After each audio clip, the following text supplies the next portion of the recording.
श्रद्धाशील बंधुओं एवं श्रद्धाशील बहन, आपके सामने श्री उत्तराध्ययन सूत्र की चर्चा चल रही है। इस शास्त्र के हम 8वें अध्याय की बात कर रहे हैं। इस अध्याय में कपिल मुनि का वृत्तांत है। कपिल नाम से वैदिक धर्म परंपरा में भी एक कपिल मुनि हुए जो बहुत ज्ञानी और विद्वान माने जाते। थोड़ा सा विचारों का समन्वय बताना चाहूँगा, क्योंकि हम जानते हैं बहुत थोड़ा आगम को, शास्त्र को, पर इसके साथ हम थोड़ा सा और भी देखें तो हमें मालूम होगा सत्य कितना विस्तृत है, कितना बड़ा है। कोई ये सोचे सूर्य का प्रकाश मेरे पास ही है और किसी के पास नहीं है, ये सोचना सार्थक नहीं हो। सूर्य सबका है, सबके लिए है। सत्य सूर्य है, वह सबका है, सबके लिए। बहुत आनंद की बात है जब मैं कभी इस रूप में सोचता हूँ, लगता है वस्तुतः है सत्य और सूर्य ये सबके। कपिल मुनि जंगलों में रहा करते, मैं कथा सुना रहा हूँ वैदिक परंपरा की। जंगलों में रहते थे, रहते भी कश्मीर में थे। आप सवाल करें बर्फ में, कोई ज़रूरी तो नहीं बर्फ में, और जगह भी बहुत सारी हैं कश्मीर में। वहाँ वे अपनी ध्यान साधना तपस्या करते थे।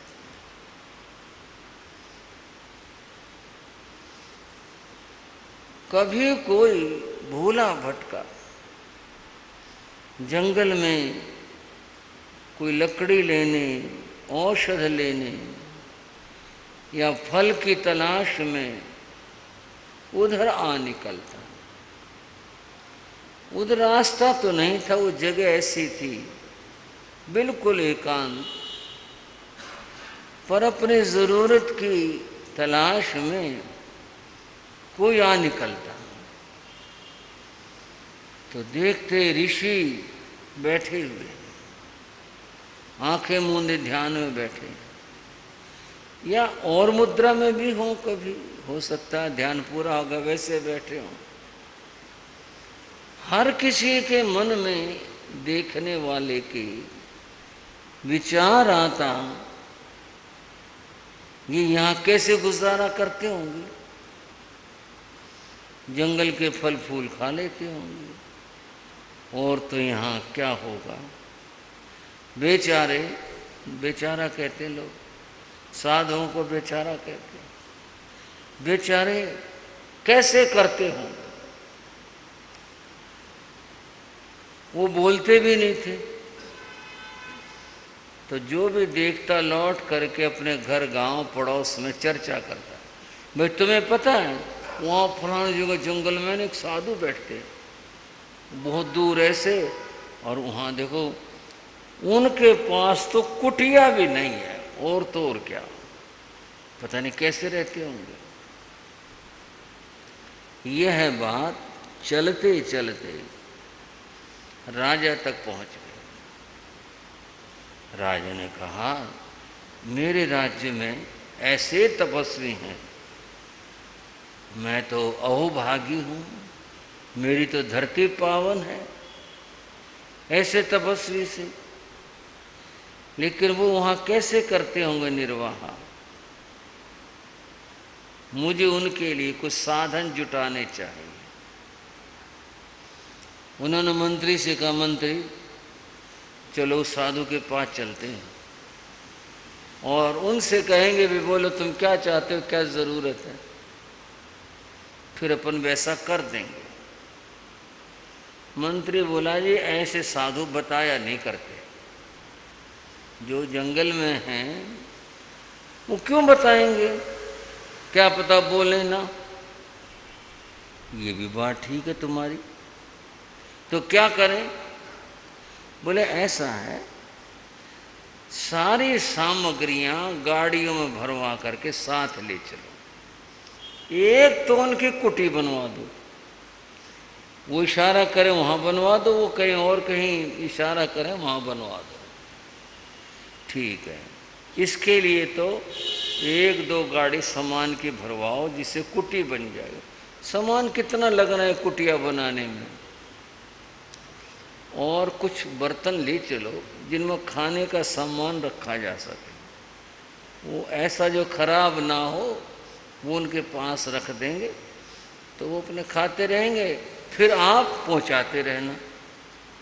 बोला हाँ ये बात भी ठीक है। और उनके बिछाने के लिए भी कुछ ले चलो, महात्मा हैं चटाई ले चलो, ओढ़ने को और तो कुछ लेंगे नहीं, कंबल ले चलो, ले चलो। सब सामान जुटा लिया, राजा लेकर के चल पड़े। राजा तो अपने वाहन में थे, रथ में थे, जैसे तैसे किसी तरह वो पहुंच गए, मुश्किलों से पहुंचे। साधु बैठे चुपचाप, जाकर प्रणाम किया। मंत्री ने परिचय दिया, ये कश्मीर के महाराजा हैं, आपकी सेवा में आए हैं। साधु चुप। तो आपसे प्रार्थना है, महाराज आपकी कुटिया बनवाना चाहते हैं, और आप ये बताओ यहाँ ही बना दें या कहीं और पसंद करोगे, कहाँ बना दें कुटिया। साधु चुप। महाराज कुछ भोग लगाने के लिए लाए हैं, कुछ भोग लगा लो, और ये डिब्बे हैं, ऐसा बर्तन इनमें खाना है, और आप तो ऐसे बैठे हो, ये चटाइयाँ हैं, ओढ़ने के कंबल हैं, बस ये कुटिया कीजिएगी और बता दो, ये सारा सामान रख दिया, आपके चरणों में है, आप इसे स्वीकार करो। साधु बोले नहीं, चुप रहे। अब ये था भाई कुछ इशारा कर दें, नहीं तो कुटिया बनाएं। मंत्री बोला, जी ये नहीं बताएंगे, आप यहीं बनवा दो, कुटिया इनके पसंद आ गई तो बैठ जाएंगे, नहीं जो इनकी मर्जी होगी। वो वहाँ कुछ करने लगे। थोड़ी देर में कोई हलचल सी हुई, साधु ने अपना कमंडल रखा था, वो कमंडल ले लिया। एक कपड़ा था उनके पास, काली कमली जैसी कमली थी, इससे तो कोई तात्पर्य नहीं, उसकी तैसी लगाई और कंधे डाली, और साधु खड़ा हो गया और खड़ा होकर चल पड़ा। वो राजा मंत्र, महाराज बात तो बताओ, कुटिया कहाँ बनानी है, आप कितनी देर में लौटोगे, कहाँ जा रहे हो।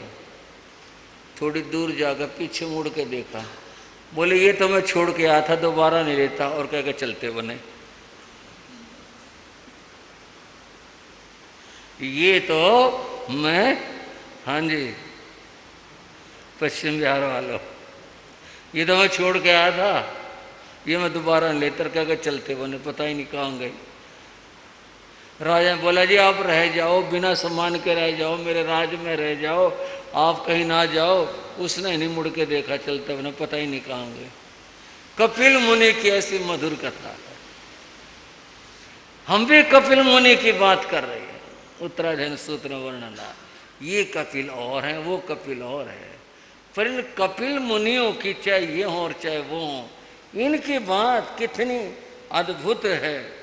कपिल मुनि को जो जैन धर्म में हुए केवल ज्ञान प्राप्त हुआ, केवल ज्ञान के बाद उन्होंने बहुत लोगों को उपदेश दिया, 500 चोरों को उपदेश दिया। याद आई होगी कथा आपको। 500 चोरों को उपदेश दिया जो जंगल में थे, उनको लूटने के लिए इकट्ठे हुए थे। उन्होंने जो उपदेश दिया, कथा की मधुरता तो ये बताती है, लेकिन मैं कह नहीं सकता कि उन्होंने गा करके उपदेश दिया। केवल ज्ञानी गाएंगे ये तो मेरी समझ में कम आता है, लेकिन उन्होंने उपदेश दिया, ये तथ्य है। उपदेश दिया तो सारे के सारे चोर बोले हम आपके शिष्य बनेंगे, और बोले नहीं, वो सारे शिष्य बने उनकी, सारे के सारे। अब उन्होंने उन नव दीक्षितों को क्या उपदेश दिया? समणमु एगे वही माणा पाण वहंग मिया अयानंता मंदा निर्या गच्छन्ति बाला पावी याहिं दिट्ठी। तुम साधु बने हो, तुमने साधु जीवन स्वीकार किया है। दुनिया में बहुत से लोग हैं जो कहते हैं समणामो एगे वही माणा, हम साधु हैं, आप क्या समझते हो? वो ऐसा कहते हैं। समणामो एगे वही माणा, ऐसा बोलते हैं। हम क्या हैं? साधु हैं। पाण वहंग मिया अयानंता, लेकिन वे अज्ञानी, सुनो क्या कह रहे हैं, वे अज्ञानी प्राणी वध में लगे रहते हैं। कह रहे हम साधु हैं और काम क्या कर रहे हैं? प्राणी वध की, जीव हिंसा की। बताओ वो साधु कैसे होंगे? साधु तो वो होता है जो 6 काय को अभय दान दे। क्या करे भाइयों? बोलो। पृथ्वी काय, अब काय, तेजस काय, वायु काय, वनस्पति काय, त्रस काय, इन 6 प्रकार के जीवों को अभय दान दे। एक भावात्मक बात है। कहते हैं जब कोई व्यक्ति साधु बनता है, 6 काय के जीवों को हर्ष होता है, ये हमें सताएगा नहीं, अब ये हमें नहीं मारेगा, ये हमें दुख नहीं देगा। भावात्मक चिंतन है ये। कपिल मुनि कहते हैं, कहते तो लोग हैं वो उन साधुओं की बात कि हम साधु हैं, लेकिन वे आरंभ समारंभ जीवों की घात और हिंसा करते हैं। मंदा नीरया गच्छन्ति, क्या बताऊं आपको? शास्त्र की तो एक एक पंक्ति, एक एक शब्द अद्भुत है, और हरियाणा की भाषा में कहें तोड़ है, जवाब नहीं है इसका। मंदा निर्या गच्छन्ति, पाप करके वो अज्ञानी नरक को जाते हैं। कहने को कह रहे हम साधु हैं, लेकिन जो हिंसा करता है, प्राणवध प्राणियों का वध करता है, उनकी गति ऐसी होती है। इसलिए उन्होंने उपदेश दिया, कभी साधु बने हो जीव हिंसा नहीं करना, जीव हिंसा से दूर रहना। साधु की बात और महिमा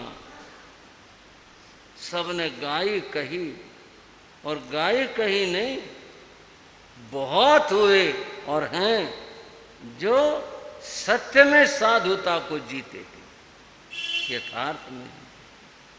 हम यूँ सोचें कि भी अगर एक व्यक्ति का जीवन ठीक नहीं, क्या सारे ऐसे हैं?